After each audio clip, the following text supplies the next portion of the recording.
Uy, narinig mo na ba yung nangyayari sa Naga? Grabe, mapapasana all ka talaga. Alam mo bang sa Naga City, may sarili na silang app na kung saan kapag may gusto kang i-report, picturean mo lang, i-upload sa application at aaksyonan na agad ito ng LGU in real time. Gaya ng ginawa ng isang netizen noong August 18. Nireport niya ang sitwasyon sa Barangay Carolina. Ang lugar ay madilim at kulang si street lights. Sa loob lamang ng 36 hours, agad itong naresolba through the app called My Naga App. Tatlong 150 watts LED light bulb at dalawang set ng reflectors ang nilagay sa lugar agad-agad. At makikita mo sa app yung progress ng sumbong mo. Para kang nag-order online. Tapos kitang-kita kung kailan masiship. Parang ganun yung peg. Ang galing. Sa isa pang viral post, sabi ni Mark Baharo, Yesterday, I decided to try my Naga app and reported the electric wirings on our street that had already been covered by leaves, posing a fire hazard. Today, they already trimmed the tree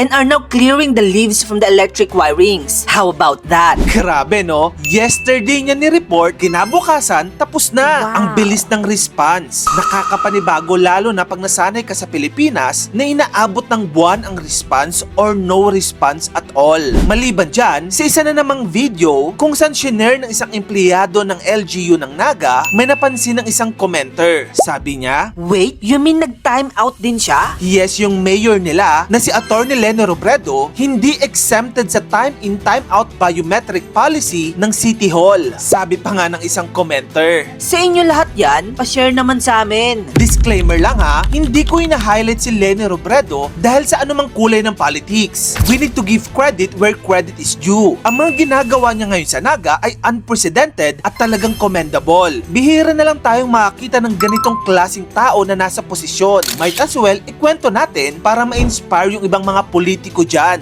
Lalo na ngayon, alam naman natin yung nangyayari sa flood control scandal. Sobrang lala ng korupsyon. Ibahin mo si Mayor Leni Robredo. Mapa-time out, time in man yan, talagang she leads by example. Karamihan kasi sa ating mga politiko ngayon, magaling maglatag ng gustong mangyari. Pero sila mismo hindi sumusunod. Ang mayor ng Naga, iba. Sa kanyang unang buwan sa posisyon, alam mo ba ang ginawa niya? Naglabas agad siya ng 24 executive orders. Nagpapakita ng shift towards transparency, efficiency, at inclusive governance. Pero alam mo ba ang pinakaunang executive order na inihain niya? Zero tolerance policy through EO number 001. Ibig sabihin niyan, no more kickbacks, no fake overtime, no personal use of government resources. Ibig sabihin, malinis at matino ang serbisyo dapat. In fact, sa inauguration niya, nag-swear siya, no corruption under my term. Bakit nakakamangha ito para sa mga taga-Naga? Alam mo ba kasi, natong si Mayor Leni Robredo ang first ever female mayor ng Naga City. Yes, yung biyudang may bahay na ito, siya ang unang babaeng mayor ng syudad.